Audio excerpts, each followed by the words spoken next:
Halo, assalamualaikum warahmatullahi wabarakatuh, guys. Oke, rentetet.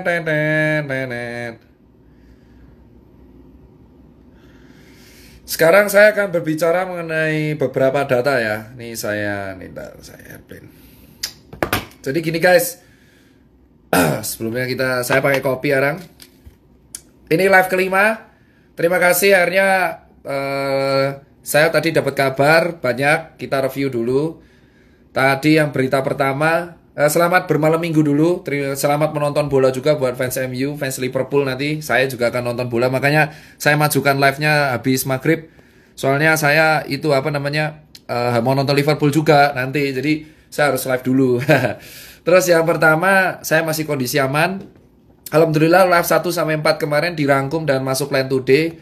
Terus ada laporan juga Surabaya sukses menurunkan angka aktif tinggal 4%. Terus tracingnya bagus, gratis juga swabnya.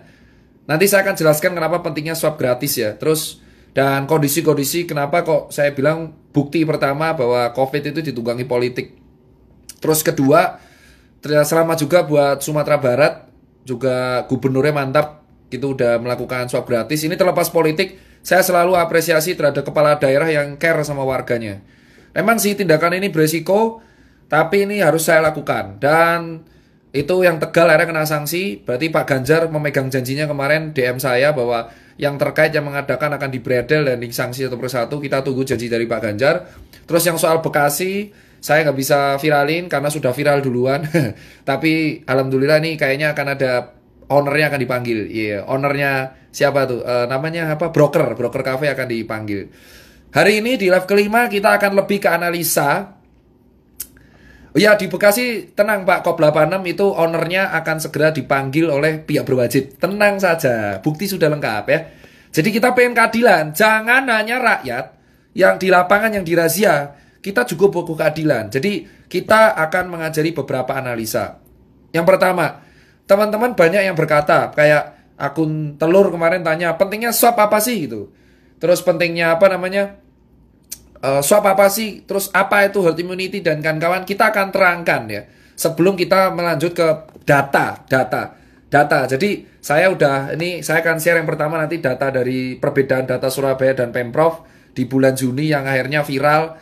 Yang Surabaya dihujat habis-habisan, tapi ternyata malah Surabaya duluan yang bisa membuktikan mereka kayaknya bisa survive. Kita akan lihat. Pertama, dengerin baik-baik guys ya. Dengerin baik-baik. Saya akan ambil analogi. Ada bola bekelan kayak gini. Ini anggap warga yang nggak tahu ini COVID apa enggak. Ya, solusi dari COVID-19 itu kan sebenarnya dia virus. Sekali lagi, COVID-19 itu virus. Virus yang basisnya kalau nggak salah bisa RNA. Dan dia banyak antigennya. Bisa sembuh itu kalau disertai 3 hal. Ini pertanyaan orang-orang. Gimana sih Mas Tirta perawatan orang COVID sampai orang sembuh? Ini yang sering ditanyakan orang. Saya akan kasih tahu, bukan bongkar. Ini kasih tahu. Bongkar tuh kesannya kayak aib gitu kalau data. Jadi saya akan beritahu, COVID ini virus. Ya. Nanti perumpamannya pakai ini. Virus ini masuk, ya. Virus ini masuk, anggap ini tubuh manusia. Virus ini anggap ini virus ya. Ya nggak segede ini juga, tapi anggap ini virus. Nah, virus ini itu tuh nggak ada obatnya. Serius nggak ada obat yang berguna buat COVID. Itu contoh kayak gini. Ini virus. Ini saya terangkan ya. Tolong diperhatikan baik-baik. Jadi kalian tahu cara ngelawannya kayak apa. Biar kalian nggak nganggep kenapa kok statement kayak flu. Jadi kita anggap ini virus. Virus ini basisnya RNA, makanya pakai kode. Kalau influenza yang flu Spanyol itu viral tahun 1900-an, itu H1N1. Yang karena sekarang disebutnya influenza. Kalau disebut flu biasa, flu biasa yang kalian kenal itu dulu 1900 membunuh jutaan orang. Saya ingatkan, flu yang kalian kenal sekarang itu di dulu banget tahun 1900 membunuh jutaan orang. Tapi karena orang dulu gak ada medsos ya gak viral. Nah, ini virus masuk. Tubuh kita itu membuat antibodi. Ya, tubuh kita tuh sudah ada antibodi, ada limfosit. Limfosit yang tugasnya itu sama IgE, IG apalah gitu. Pokoknya IgG ya, ada IgG sama IgM. Ya intinya adalah antibodi ini, kalau saya terangin nanti ribet, antibodi ini melawan virus. Ya. Ini virus masuk, antibodi melawan virus. Nah, kalau virus ini menang, kita sakit. Kalah antibodinya, nanti dia ngerusak paru. Parunya jadi pneumonia. Berat. Nah, tapi gejala ringannya itu rata-rata 80% COVID itu gejala ringan. Karena rata-rata antibodi manusia cukup kuat untuk melawan virus COVID. Dengerin baik-baik, ya. Nah, oleh karena itu, kalau ada isu obat COVID, itu sejatinya nggak ada, Pak. Obat yang langsung membunuh virus ini itu nggak ada. Karena virus ini sejatinya dibunuh oleh antibodi kita.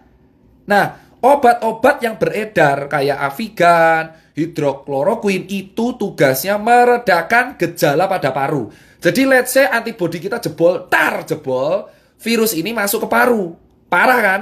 Nah akhirnya muncullah si obat-obat ini. Obat kayak Avigan, terus hidrokloroquine itu meringankan gejala pada paru. Paham? Sampai situ. Jadi kalau ada orang klaim mengatakan bahwa obat COVID itu emang gak ada, bro. Itu meringankan gejala. Jadi kalau kalian tahu orang-orang yang kena COVID yang berat banget di ICU dikasih apa? Ya kalau gak Avigan, plasma konvalesen, hidrokloroquine untuk meringankan gejala pada paru. Itu yang berat. Ya. Kalau batuk ya dikasih obat pereda batuk. Kalau misalkan dia sesak napas, dikasih pereda sesak napas. Itu dinamakan obat penunjang. Bukan obat yang bunuh COVID. Nah, terus berarti Mas Tirta, COVID sembuh sendiri.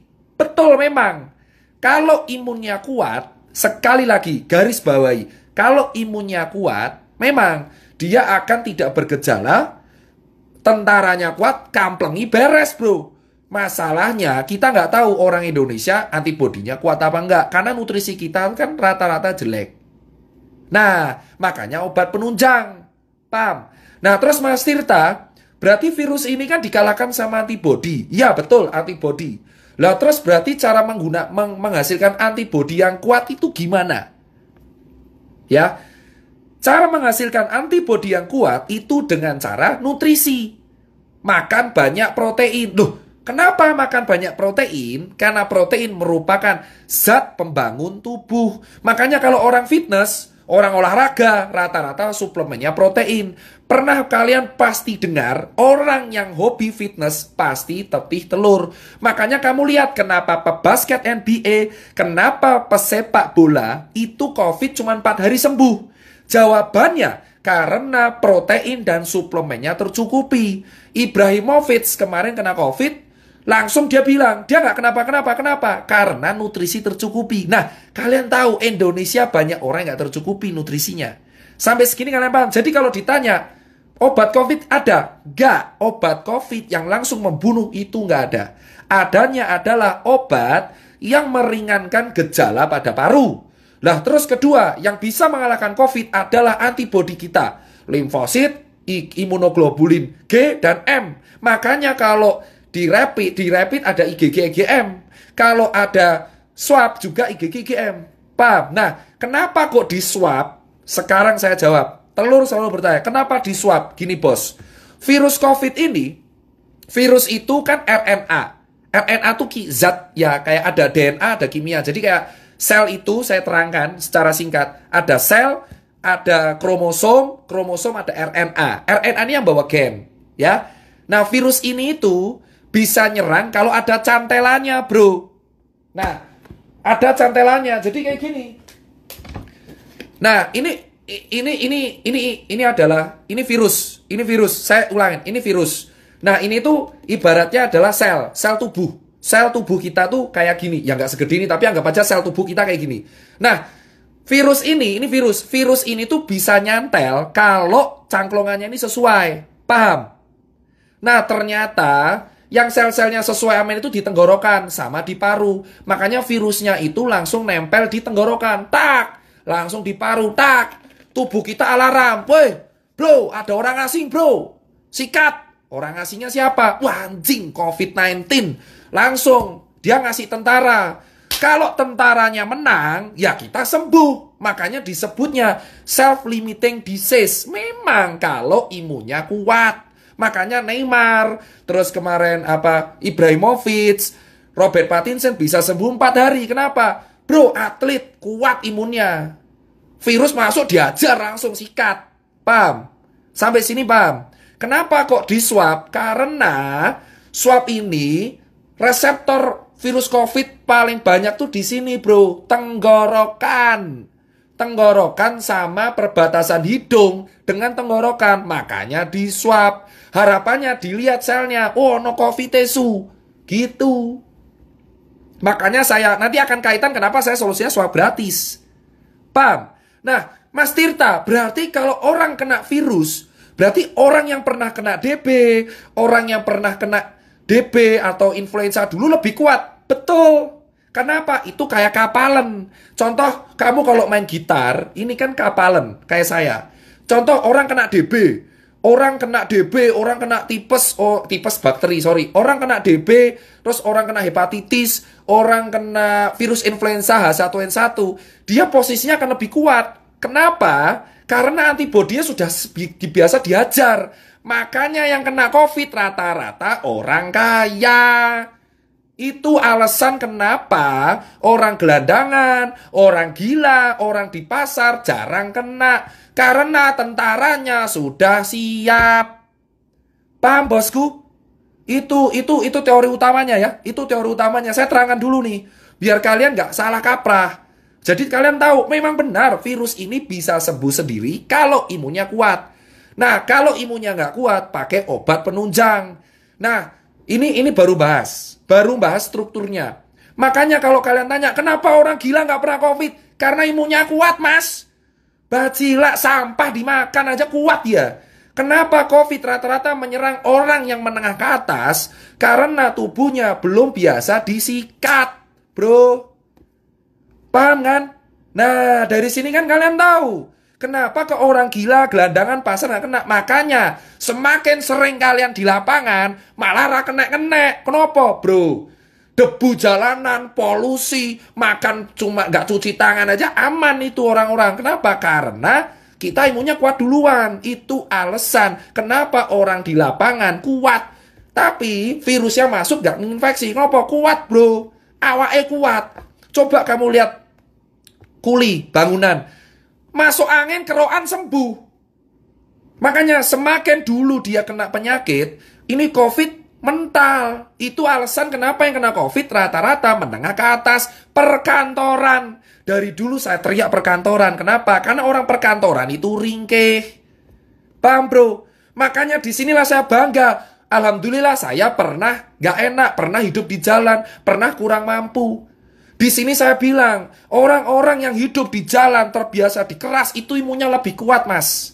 Itu alasan kenapa akun telur bertanya, kenapa orang gila nggak pernah kena, kenapa gelandangan nggak pernah kena, kenapa Jerry nggak kena, kenapa saya nggak kena, karena kita pernah hidup keras, bro.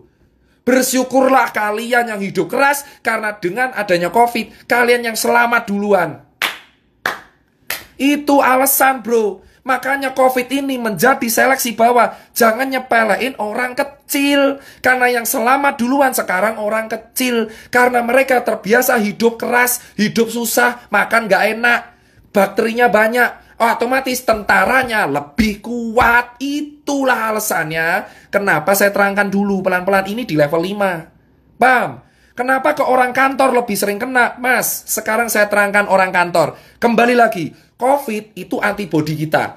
Orang kantor cuma duduk dari jam 7 pagi.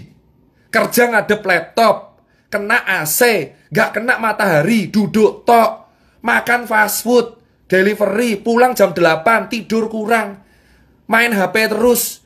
Kena AC. Kalau kena COVID tentaranya lemah. Itu alasan klaster perkantoran di Jakarta paling gila. Kenapa DKI paling fatal? Karena orang-orangnya kerja di kantor.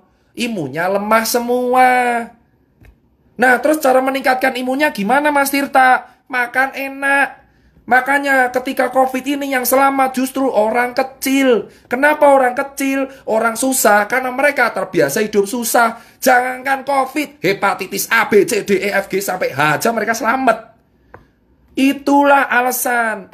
Emang orang kecil itu ketinggalan di duniawi, tapi soal COVID mereka selamat pertama kali.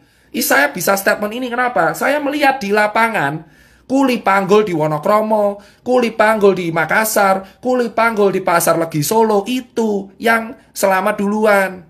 Kenapa? Mas, mereka ini makan 2 kali sehari nasi tempe, gak cuci tangan, tapi selamat. Kenapa? Tentaranya kuat. Jangankan COVID, DB aja misalnya selamat. Keroi selamat. Paham sekarang kawan-kawan? Paham? Lah terus obat COVID apa, Mas? Pasien yang dirawat COVID itu ada 2. Ini adalah jawaban buat kalian semua yang bertanya kepada saya. Pasien COVID itu diapain? Gini, kalau dia OTG, dia cuma dikasih diet tinggi protein. Jadi banyak makan makanan yang mengandung protein. Telur putih, ikan, salmon, makan enak. Pengobatan COVID ini makan enak. Sumpah, pengobatan COVID saya lihat sendiri pasien COVID itu dikasih makan semua enak. 3 kali sehari. Gitu, makannya enak. Dikasih infus 20 TPM RL. Terus kalau batuk dikasih obat batuk. Nyeri telan dikasih obat anti nyeri telan. Kalau misalkan panas dikasih paracetamol. Dikasih vitamin B kompleks. Sama dikasih vitamin C. Lah kalau bergejala gimana, Mas? Kalau sesak napas, pakai obat contoh Avigan, hidrokloroquin, ambroxol, salbutamol, dan kawan-kawannya. Kalau sampai pneumonia, dia masuk ICU, pakai ventilator kalau gagal nafas. Tapi tetap pengobatannya adalah antibiotik dosis tinggi. Jadi diharap antibiotik dosis tinggi ini kan buat bakteri. Antibiotik ini diharapkan bisa menumbuhkan tentara-tentara kita di dalam tubuh biar menang. Loh, berarti obat kita antibody, Mas. Benar, caranya apa? Makan, bro. Nah, makanya saya bilang, gimana kita mau mengharapkan warga kita sehat kalau nggak ada yang bisa makan? Makanya biayanya mahal karena mangan enak. Paham, bosku sekalian? Paham? Itulah artinya kenapa saya bilang dari kemarin, kita percuma menjaga protokol kesehatan jika kita tidak bisa memberikan ketahanan pangan untuk warga kita. Makanya saya salut sama Jering karena dia membagikan makanan. Makanan adalah nutrisi, nutrisi penunjang antibodi. Protein itu zat pembangun antibodi paling kuat. Menjadi limfosit, lalu ada IG, imunoglobulin, M dan G. Itulah pelawan-pelawan COVID di dalam tubuh. Gimana orang mau sehat kalau nggak bisa makan? Kalau kita cuma pakai masker, tapi kita nggak makan, sama aja tetap sakit. Dasarnya udah salah. Itulah yang saya bilang. 3M memang harus dilakukan, tapi menjamin warga kita bisa makan itu juga penting. Maka saya bilang selama warga kita nggak bisa makan, COVID tetap akan ada karena giliran. Yang selama duluan rakyat kecil. Jika kalian rakyat kecil dari dulu ditindas, di COVID kalian berjaya. Saya jamin orang kecil, orang yang biasa ditindas itu adalah orang yang paling berjaya di COVID karena mereka nggak akan pernah ngerasain COVID ini. Kalaupun pernah OTG doang. Kenapa? Imunnya kuat. Itu pertama. Terus soal vaksin gimana, Mas Tirta? Gini, tadi udah jelas ya. Berarti benar, COVID memang self-limiting disease asal imunnya kuat. Kalau imun nggak kuat, pakai obat. Loh, Mas Tirta, soal vaksin gimana? Oke, kita udah tahu. Tentara. Nah, Pak, akhirnya WHO pakai cara instan. Ya disebut vaksin. Vaksin ini adalah virus dilemahkan. Jadi tentara kita diadaptasikan karena kita tahu warga kita rata-rata hidupnya adalah di kantor. Nah, virus ini digebuki dulu di luar. Asuwe jancuk. Nah, virus ini digebuki di luar. Virus COVID ini digebuki di luar. Cok asu, lemah dia. Udah lemah dimasukin ke tubuh, dikeroyok karo antibodinya. Ini virus nih, vaksin itu gini. Ini vaksin, ini virus COVID. Diculik, gebuki saya asu. Nah, virus COVID ini sebabak belur dimasukkan ke tubuh. Harapannya antibodi kita, cok ono virus kuwi nyasar, lemah, gebuki. Harapannya muncul antibodi alami. Vaksin itu memicu antibodi alami. supaya muncul antibodi lagi kalau COVID aslinya keluar. Asu koncoku diculik ning jerone Tirta, COVID datang nyusul. Sudah ada tentaranya. Nah, vaksin itu begitu. Makanya kalau dibilang vaksin ini untuk apa? Untuk orang-orang. Makanya kalau ada orang kecil bilang, saya nggak mau divaksin COVID. Wah, hidupnya di lapangan. Ya wes. Makanya vaksin COVID ini diutamakan untuk orang-orang yang emang secara struktural imun lemah. Jadi vaksin itu berisi virus COVID. Wes babak belur. Sudah hancur lebur, dihajar. Tapi nggak dimatiin. Kan anjing ya. Ini disikat nih virus COVID. Nggak dibunuh. Dibuat sekarat. Masukin tubuh, harapannya dikeroyok lagi sama orang antibodi kita, tentara kita. Muncul antibodi alami. Jadi kalau COVID yang kuat datang, kita kuat. Nah, berarti apa? Vaksin ini mencegah. Bosku. Antibodi kita tuh main hakim sendiri. Emang benar. Antibodi kita tuh barbar. Ada orang asing sikat, itu antibodi kita. Cuman kadang lupa ingatan. Mereka lupa, dipikir virusnya lemah semua. Nah, antibodi kita itu kalau kuat, kalau kita terbiasa kena infeksi. Satu, atau kedua, makan enak. Makanya kenapa ada berkata, kenapa gelandangan nggak pernah kena COVID? Kenapa orang gila nggak pernah kena COVID? Kenapa orang-orang nggak pernah kena, yang jalanan nggak pernah COVID? Karena mereka terbiasa hidup di lapangan yang infeksinya jauh lebih gila, bro. Bro, di lapangan kuli itu infeksi lebih gila. Hepatitis A, herpes zoster, terus hepatitis B, C, D, E, F, G, H, DBD ada 4. Wah, H1N1. Wah, gila bro. Makanya orang-orang lapangan kuat. Nah, sekarang kan kalian tahu. Makanya saya bilang, lah swab itu gimana? Karena virusnya tuh nempel di sini bro. Di sini loh virusnya itu. Virusnya tuh nempel di sini. Makanya sama di hidung, makanya swab. Nah, makanya perawatan COVID ku apa? Gor mangan enak. Sama pakai obat pereda sama antibiotik dosis tinggi kalau dia bergejala parah. Antibiotiknya ada 2, dosis tinggi. Ditambah pereda paru, sesak napas, pereda batuk, sama vitamin dan pereda panas. Obatnya itu. Sama makan enak, dia tinggi protein. Jadi kalau kamu mau mencegah kena COVID, gampang bro, mangan enak. Nah terus orang kecil gimana? Santai, orang lapangan kayak kita bro, sudah terbiasa dengan hidup keras. Makanya karena hidup kita keras, mangan apa wae yo iso. Itu kita cuma kena penyakit kantong kering. Penyakit yang berbahaya buat orang kecil adalah kantong kering. Paham bro? Vaksin itu adalah virus babak belur dimasukin ke tubuh. Kalaupun semua orang nggak mau make, saya sarankan vaksin kasih orang kantor yang imunnya lemah-lemah. Makanya klaster kantor paling utama. Kenapa? Urepe gor lungguh, main laptop. Kena bro. Bedain sama orang lapangan. Makanya COVID ini adalah bukti. Kita harus bersyukur kalau kita hidup keras. Paham bu? Makanya penyuluhan pemerintah kurang menurutku. Kenapa? Dari awal di sini 3M mereka lupa satu, nutrisi. Nutrisi itu penunjang antibodi. Cuma pakai masker buat apa kalau nggak bisa makan? Kalau warganya nggak makan, kelaparan, yang ada sakit, malah tipes bro. COVID lolos, mah tipes, mah mati. Kita itu kena penyakit kantong kering malahan kalau kita nggak makan. Paham bos? Itu alasan COVID, makanya itu pertama. Makanya kalau ada media bilang obat COVID ditemukan, kayak ngaton, renek bro obat COVID.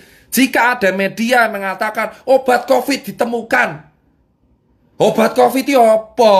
Obat COVID itu antibodimu dewe. Makanya kalau antibodimu harus stabil, berpikir positif. Lah terus Mas Tirta paranoid. Makanya saya kecewa dengan media paranoid. Karena media paranoid itu akan meningkatkan hormon stres kortisol. Kalau stres, imunnya ikut stres, tentaranya stres. Paham? Jadi kalau misal kita stres nih, paranoid, ketakutan, ini di dalam tentaranya juga ketakutan. Tentara juga punya, di dalam kita tuh tentara juga ngikutin mood kita. Jadi kalau kita ketakutan, tentara kita juga ketakutan. Yang ada malah tambah sakit. Makanya saya bilang, narasi ketakutan itu harus diganti. Jangan kasih foto kuburan, tugu peti mati. Saya paling nggak setuju adalah tugu peti mati di Jakarta. Kayak ngopo. Karena semakin orang ditakuti, semakin dia paranoid, semakin imunnya lemah. Orang harus happy, bro. Paham, bro? Nah, itu yang saya bilang. Makanya kalau kita bilang, Jering itu kenapa saya salut, dia bagi pangan. Pangan itu adalah komponen penting dalam menjaga imun. Jering itu sebenarnya pinter, bro, tapi cara ngomongnya emosi. Makanya rata-rata hatersnya banyak, ada yang baper dilaporin. Yang laporin bukan saya, tapi orang yang baper. Jering itu komponennya benar, ngasih nutrisi, karena nutrisi menghasilkan antibodi yang kuat. Nah, kalau kalian imunnya lemah, makanya nggak semua orang imunnya kuat, makanya pakai masker. Nah, ini harus berdampingan. Maskeran karo mangan. Masker tok rasa imbang, ramangan sakit. Mangan tok ramaskeran ya loro. Makanya saya bilang, masker malah saya bilang 2M. Masker romangan kalau aku. Masker romangan titik, masker romangan, masker romangan, masker romangan titik. Maskeran romangan rampung. Wes, bro, intine kuwi tok. Jangan dibuat ribet ini. Pakai influencer pendidikan, influencer kesehatan. Pentingnya apa? Masker romangan. Paham? Sosmed kita tuh berlebihan banget. Foto kuburan lah, orang-orang apalah, terus inilah, obat COVID lah, apalah. Itu kalau gejalanya berat. Makanya mencegah COVID kuwi simple. Maskeran romangan. Cuci tangan kan dari dulu diajarin. Sebelum makan cuci tangan dulu ya nak, sama berdoa. Itu kan diajarin. Yang belum diajarin apa? Maskeran romangan. Wes, mangan bro. Nek kowe duwe rezeki, bagilah sesamamu. Makanya saya bilang, bersyukurlah yang hidup keras. Karena dengan hidup keras, imun kita kuat. Mangan obatnya kuwi mangan. Sumpah, obat COVID apa? Mangan enak. Makan enak, bro. Wes, tidak usah kamu pantang-pantangan. Mangan aja, bro. Sakarepmu, saenakmu, pokoknya mangan, bro. Stop kamu bicara lihat negatif-negatif. Mending ngobrol mangan, masker, mangan, masker, rampung. Kerja, mangan, masker. Kerja, mangan, masker. Wes, ngopo? Kalau burger, makanya itu caranya. Jadi kalau ada yang bilang obat COVID ya dirimu dewe kok. Gak usah dilebih-lebihkan. Obat yang kalian kenal itu obat pengurang gejala. Itu maksud saya, bro. Makanya saya selalu menekankan ke publik dan ke pemerintah daerah, kepala daerah, kalau kamu cuman edukasi protokol, tapi wargamu gak makan, alah percuma. Yang penting tuh nutrisi, maskeran, rampung, selaras. Mangan. Dan vaksin itu adalah COVID babak belur. COVID digebuki, lebok ke tubuh, gebuki nek. Dadi antibody. Nek kowe ra gelem vaksin, ya wis penting mangan.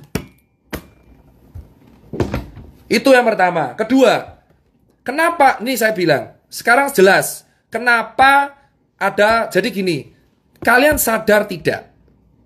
Sebenarnya, Indonesia tuh menerapkan herd immunity secara kita nggak sadar.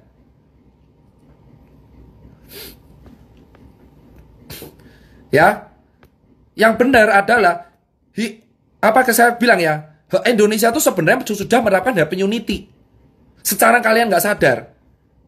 Paham? Herd immunity, ini saya baca. Herd immunity itu adalah, nih saya baca ya. Ini saya baca nih. Herd immunity, saya bawa datanya nih. Mana herd immunity. Nih, herd immunity adalah, ini saya baca sumbernya dari Mayo Clinic. Di Mayo Clinic, saya akan lihatkan. Saya bacakan, herd immunity itu adalah terjadi ketika ada sebuah bagian dari komunitas yang menjadi tahan atau kebal dari sebuah penyakit yang menyebabkan mereka menyebarkan satu persatu. Syarat dari herd immunity ada dua. Pertama, vaksin. Kedua adalah infeksi natural. Nah, makanya saya bilang, jika ada nakes yang mengatakan, kita tuh gak herd immunity. Nah, kalian tuh sadar gak? Kita secara gak langsung sudah menerapkan herd immunity. Saya mendapatkan sumber dari ini web kalau saya dokter ya. Mayo Clinic ORG. Ini adalah kayak website kalau saya dulu kuliah dokter pakai ini semua kalau diskusi. Jadi, herd immunity itu diraih dari dua hal. Satu, vaksin.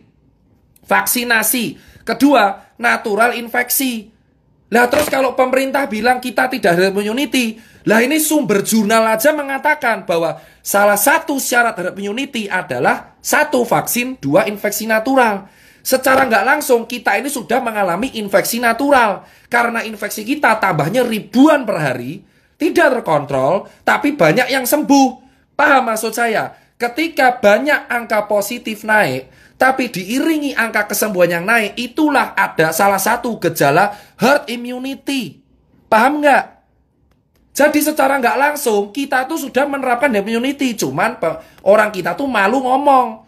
Herd immunity diraih dari 2 hal. 1, infeksi natural. Kedua, vaksinasi. Vaksinasinya Januari. Jadi secara nggak langsung kita nih OTW herd immunity. Kenapa saya bilang gejala herd immunity adalah infeksinya masif, angka positif naik, diiringi angka kesembuhan yang naik. Tapi angka kematiannya ini harus turun. Kalau angka kematian turun berarti kebal. Orang sakit auto sembuh. Nah, angka kematian kita tinggi. Nah, itu yang diaudit, tanda tanya. Kenapa angka kematiannya tinggi? Apakah datanya benar emang matinya tinggi? Atau memang dia komorbid? Atau straight karena COVID? Itu yang dievaluasi, bosku.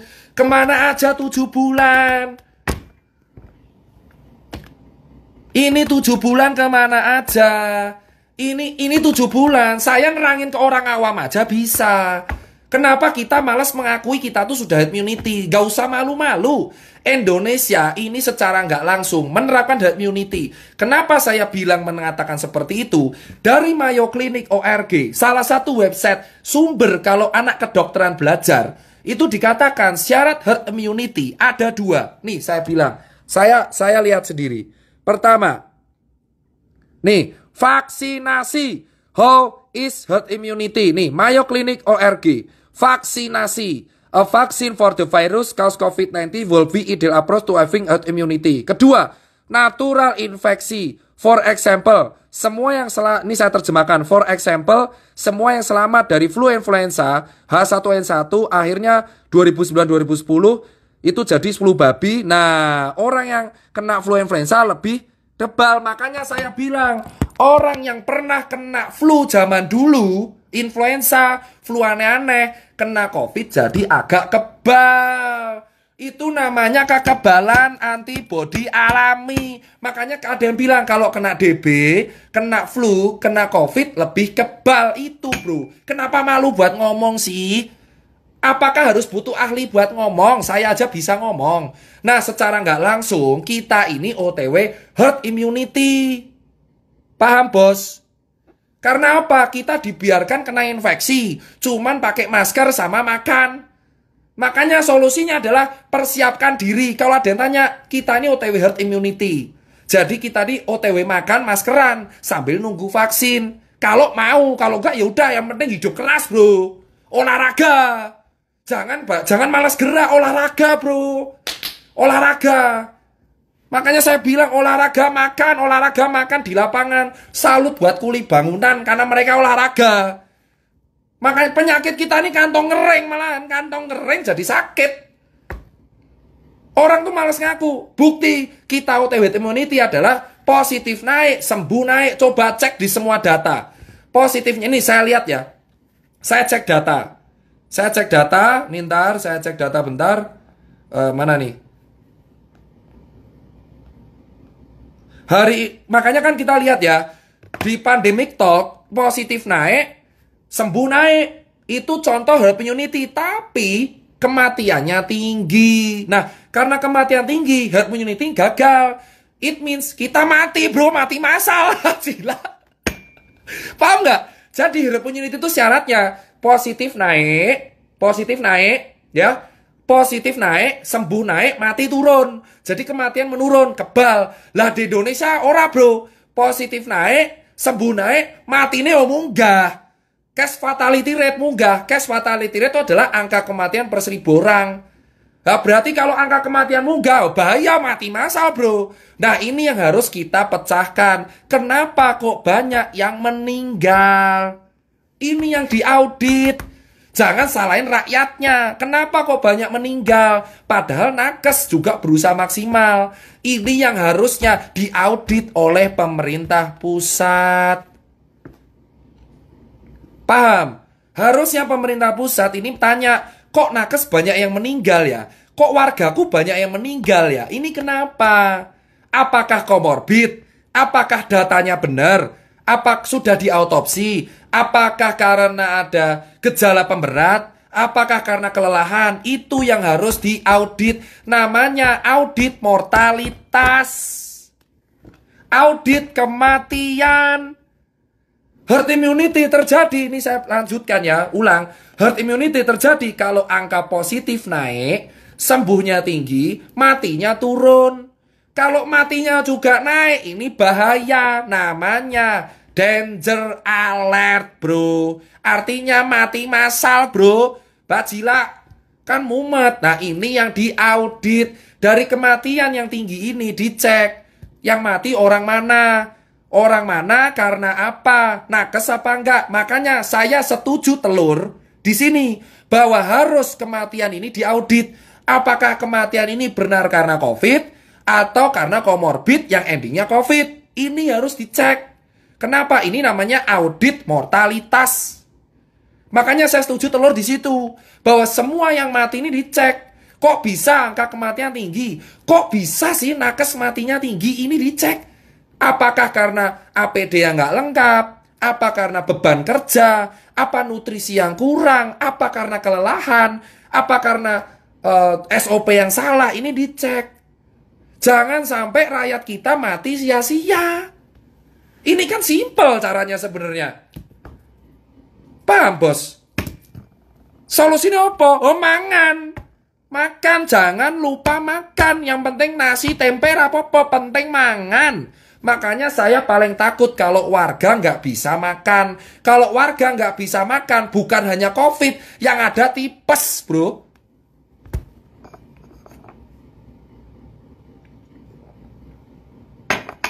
Itu yang meninggal dicek. Kenapa kok bisa meninggal? Apakah dikarenakan dia COVID? Penyebabnya apa? Kok bisa parah gitu loh. Ini yang dicek. Apakah dia kena stroke terus kena COVID? Terus meninggal. Apakah karena dia kelelahan kena COVID? Meninggal. Ini yang harus dibuat penelitian metode kohort. Penelitian. Harusnya ada audit tim epidemiologi. Itu yang saya tanya. Nakes tugasnya bekerja, menyembuhkan. Relawan kayak saya edukasi. Rakyat cari kerja, cari makan. Wah, negara melindungi. Kepala daerah menjamin kesehatan dan kemakmuran rakyatnya. Paham, bos? Sudah kejawab semua, bro. Dari awal saya mau ngomong, gatel banget 7 bulan saya baru lihat. Saya tuh lihat perawatan COVID, makan enak, dikasih obat, sesak napas dikasih, olahraga. Makanya kalian sering lihat kan, orang astronot malah joget-joget kan apa? Happy. Happy, bro. Yang penting happy. Bahagia, jauhkan media paranoid. Semakin paranoid, imun rendah. Gak makan, imun rendah. Gak pakai masker, keinfeksi. Makanya masker romangan. Itu solusi saya. Masker romangan, wis. MRM. Masker romangan, masker romangan, masker romangan, masker romangan. Pateni TV ne narasi positif. Saling gotong royong. Wis rampung, bro. Ini makanya saya bilang, penerapan PSBB di Jakarta awal mulanya saya kira bagus. Karena ngelok kantor, saya kira ini PSBB DKI ngelok kantor. Karena problemnya tuh kantor. Orangnya ringke-ringke. Kalau orang lapangan, kuat-kuat, bro. Lah kok malah yang dirahasia orang lapangan kan bingung, bro. Orang lapangan tuh udah kuat. Sudah kebal. Harusnya yang kena kantor. Lah malah kantornya dibuka, lapangannya sing di PSBB. Kan kebalik logikanya. Itulah makanya saya bingung. Saya kira di awal saya setuju yang di lock kantor. Karena orangnya ringkeh, bro, sumpah. Bedina udah tudut rangopo. Lah orang lapangan ojol kena matahari srengenge terus panasan. Mangan sane. Nah yang dicegah orang lapangan. Lah kan bingung. Orang lapangan ini penyakitnya kanker, kantong kering.